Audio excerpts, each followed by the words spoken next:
MTV World Stage представляет 5. The Great Chapter is the fifth studio album by American heavy metal band Slipknot.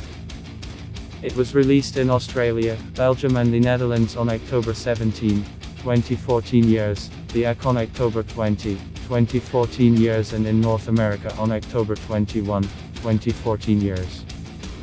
It was the first studio album by the band in 6 years and the first not to feature original founding members bassist Paul Gray and drummer Joey Jordison due to the death of Gray in 2010, the title of the album being a reference to his surname, and Jordison being fired from the band in late 2013 years, as well as the only Slipknot album to feature original guitarist Donnie Steele on bass, although the tracks he played on are unknown.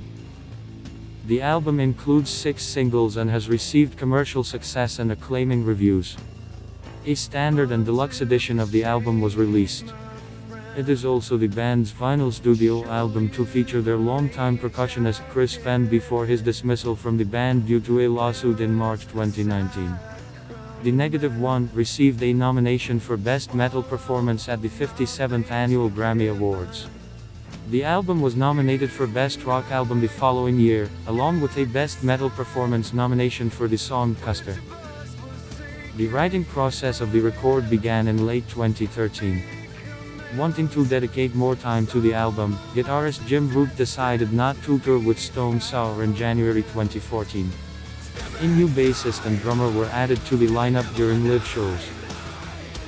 Taylor told Loudwire that 2 similar masks were created for their appearances in music videos and stage performances, as, when the new members were given the opportunity to make their own masks, the results were, according to Taylor, kind of cartoony, and did not fit the mindset of Slipknot.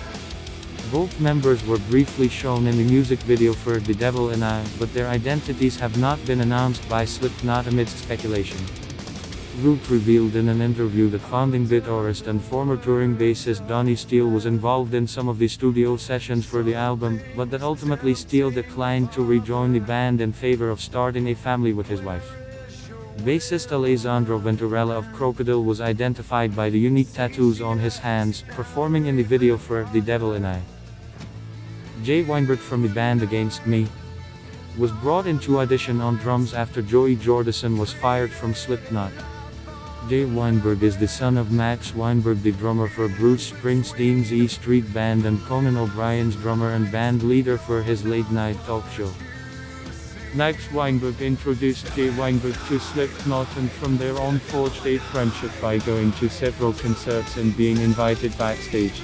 The band liked what he brought to the table and was told he was free to join if he wanted, and he accepted. The album was produced by Greg Feidelman and mixed by Joe Barresi. Feidelman is known for his work with Metallica, System of a Down, Audioslave and more, as well as mixing Slipknot's third album, Vol. 3, The Subliminal Verses in 2004. On July 15, the band began releasing short teasers for the new album for over a 2-week period that turned out to be clips from the official video along with samples from a song entitled The -1. The song was released on August 1, 2014 and an accompanying video was released on August 5, 2014. It was directed by Sean Crahan, however, it did not feature any of the band members. On August 13, 2014 the band revealed the cover art for their official radio single entitled The Devil and I. And the single premiered on August 24, 2014. The official video for the single was unveiled on September 12 featuring the members with new variations of their masks with the exception of Taylor who debuted a new mask and the new bassist and drummer's masks which were very similar.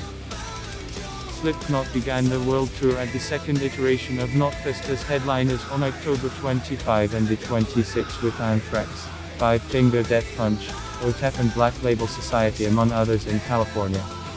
A co-headline North American and European tour with Korn dubbed the Prepare for Hell tour commenced afterwards with King 810 in support. Slipknot and Korn embarked on the British leg of the Prepare for Hell tour in January 2015.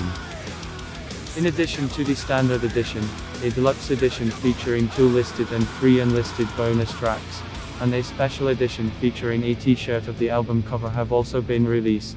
5. The Great Chapter received generally positive reviews. as most critics praised the return of their older sound from Slipknot and Io, while maintaining the melodies the band explored on Vol. 3. The subliminal verses. Florino characterized it as the most abrasive work since their self-titled debut. The Guardian's Dom Lawson as every bit as warped and explosive as previous records. Ray Van Horn of Blabbermouth net hailed the album as a return to their punishing roots and noted that Ave showcased some elements of thrash metal. Exclaimed.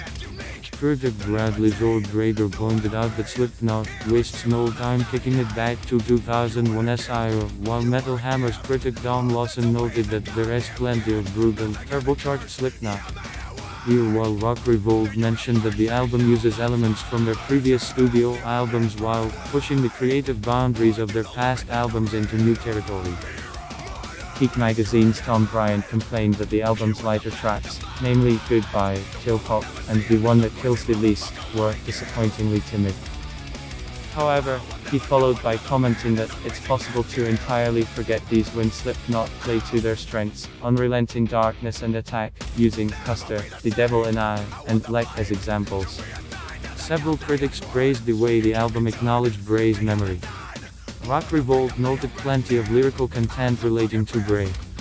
While Revolver magazine critic Dan Epstein and Gregory Heaney from AllMusic concluded that they don't try to sugarcoat their loss, anger or grief anywhere on the album, and that, from the deep well of pain, another great Slipknot record has emerged, and that they're able to channel their grief into a productive album, allowing them to continue moving forward. With one of the strongest albums of their career, respectively. Zoldgrader saw it as, it's a considerable accomplishment and a lovely eulogy to their fallen comrade. Several critics appreciated the composition of the album, with Van Horn characterizing it as a largely dark, often moving listening experience. Radway critic Tad Childers Road noted the mix of all the different sounds, creating a musical journey, and pointed that while the album rocks and tummels you in all the right places like you would hope, it also shows a depth in emotion and some heavily personal moments on a much grander scale.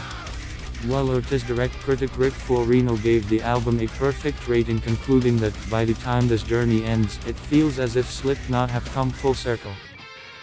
Billboard critic Gary Suarez was a little more critical of the album, stating, for such an emotionally loaded comeback. 5. The Great Chapter is Slipknot's least gripping LP. Skeptic is lyrically awkward, but the band recovers well on Processional Closer if rain is what you want. Emblematic of both Slipknot's strengths and its weaknesses, perhaps this album is the sort of warts and all eulogy Gray would have wanted.